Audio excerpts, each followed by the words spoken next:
Assalamualaikum warahmatullahi wabarakatuh. Kami akan membentangkan tajuk tugasan perubahan kognitif di peringkat remaja.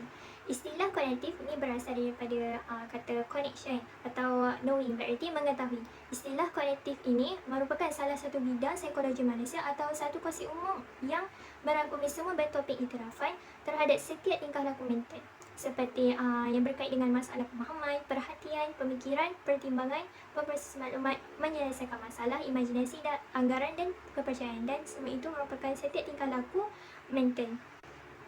Terdapat kajian yang menunjukkan perubahan kognitif dalam kalangan remaja.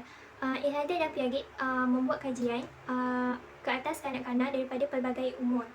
Mereka memberi dua buah pemerat untuk mengimbangi kedua-dua belah besi.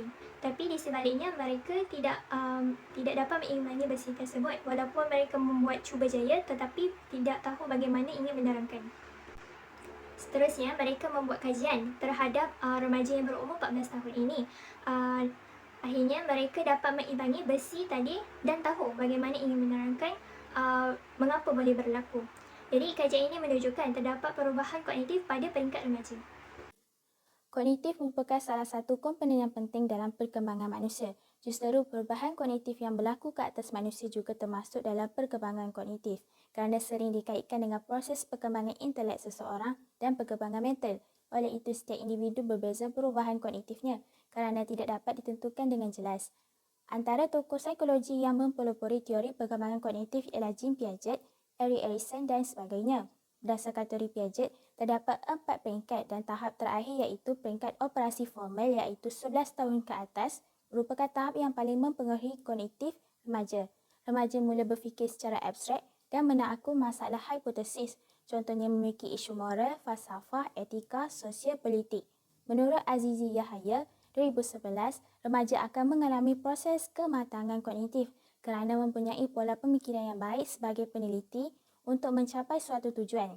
Seterusnya, menurut Erik Erikson, setiap individu melalui 8 peringkat perkembangan iaitu peringkat psikososial. Peringkat kelima iaitu keremajaan merupakan peringkat paling penting bagi remaja kerana membentuk rasa identiti pribadi serta meneroka kebebasan dan mengembangkan rasa kendiri. Jadi, berdasarkan teori Erikson, identiti ego merupakan tumpuan utama semasa tahap identiti bagi remaja. Kita sambung kepada faktor perubahan kognitif remaja. Yang pertama, faktornya ialah dari segi biologi. Dari segi biologi ini kita tahu perkembangan manusia ini merupakan bukti kepada perubahan kognitif remaja itu. Kalau dari tingkat awal, kanak-kanak mempunyai pemikiran yang tidak kompleks berbanding ketika waktu remaja. Pada waktu kanak-kanak, pemikiran kanak-kanak lebih kepada lebih kepada simbol. Contohnya, mereka mensimbolkan sesuatu objek itu dengan sesuatu perkataan. Seperti mereka memanggil ibunya dengan perkataan mama. Dan pada waktu kanak-kanak juga, kanak-kanak ini lebih kepada permainan olok-olok, animisme dan egosentrik. Ini menurut pendapat Piaget, 1999. Akan tetapi apabila pada waktu remaja lebih pemikiran yang kompleks yang boleh memahami perasaan mereka dan cuba untuk menyelesaikan masalah. Faktor yang seterusnya ialah faktor persekitaran sosial.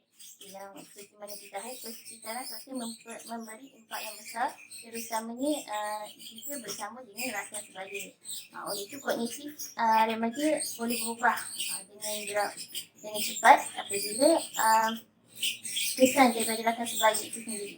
Contohnya, pada waktu kecil mungkin kognitif mereka lebih baik, akan tetapi apabila terdapat kesan negatif daripada rakan-rakan akan menyebabkan kognitif remaja tersebut berubah kepada negatif.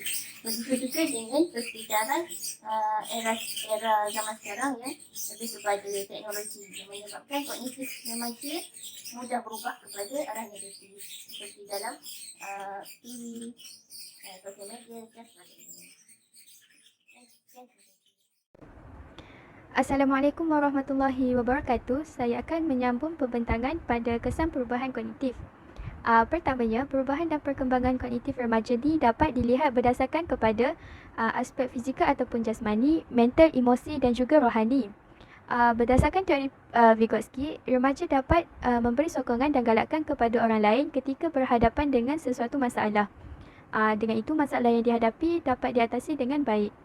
Seterusnya, implikasi daripada teori Piaget adalah yang pertama, remaja dapat mengembangkan ilmu pengetahuannya sendiri. Yang kedua, pembelajaran mengikut tahap perkembangan dan juga kemampuan remaja. Hal ini kerana setiap remaja ni mempunyai perkembangan kognitif yang berbeza antara satu sama lain. Dan yang ketiga, pelibatan dalam aktiviti pembelajaran secara aktif. Dengan pelibatan secara aktif ni, remaja itu dapat mematangkan pemikiran dan juga dapat meningkatkan kemahiran kognitif mereka melalui pelibatan dalam sesuatu aktiviti tersebut. Seterusnya, saya akan menerangkan bagaimana untuk meningkatkan kemahiran kognitif kepada lebih positif dalam kalangan remaja. Pertama, melalui pendekatan ICT. Menurut Disney Ilai 2008, kemahiran kognitif ICT melibatkan proses kognitif seperti mengaplikasi, menganalisis, menilai dan membina maklumat. Jadi dengan aktiviti mental manusia yang terbatas, ia lebih memudahkan dalam urusan mencari maklumat yang sedia ada dan baharu. Dan pada itu, remaja juga dapat sesuatu yang berfaedah dan dapat menilai keberkesanannya. Yang kedua, pengajaran yang menggabungkan KEBAT. KEBAT adalah kemahiran berfikir aras tinggi yang mengaplikasikan pengetahuan, kemahiran dan nilai dalam membuat penaklukan dan refleksi bagi menyelesaikan masalah, membuat keputusan, berinovasi dan berupaya mencipta sesuatu. KPM 2014. Seperti yang sedia maklum, KEBAT ini tidak perlu kepada prosedur tertentu dalam menyelesaikan pelbagai masalah. Hal ini kerana ia lebih kepada menggunakan kognitif dan aktiviti mental seseorang. Baik, yang ketiga, menggalakkan kemahiran membaca dalam kalangan remaja. Menurut Wan Diarudin 2017, apabila seseorang pelajar itu membaca, mereka akan melakukan sesuatu pertalian proses memilih, meramal, menguji dan mengesahkan maklumat yang dibaca.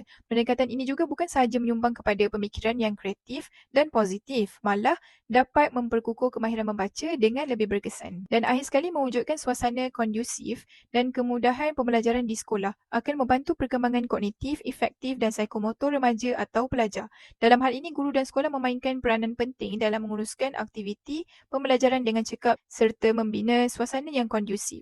Sebagai contoh, menggalakkan pelajar dalam aktiviti pembentangan subjek di dalam kelas. Ini dapat menggalakkan proses idea yang berkembang dalam kalangan pelajar. Jadi perkara yang dibincang sebentar tadi sedikit sebanyak dapat membantu dalam perkembangan kognitif yang lebih positif dalam kalangan remaja. Sekian, itu sahaja dari saya. Terima kasih.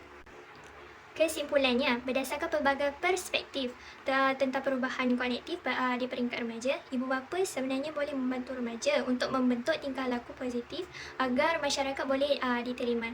Jadi kesedaran ini dapat ditangani perilaku remaja yang berisiko semasa perubahan kognitif. Di situ, ibu bapa perlulah mempunyai pengalaman dan pengetahuan dalam mendidik remaja agar mereka dapat menghargai kehidupan yang selari dengan kehendak masyarakat. Sekian daripada kumpulan kami. Assalamualaikum warahmatullahi wabarakatuh.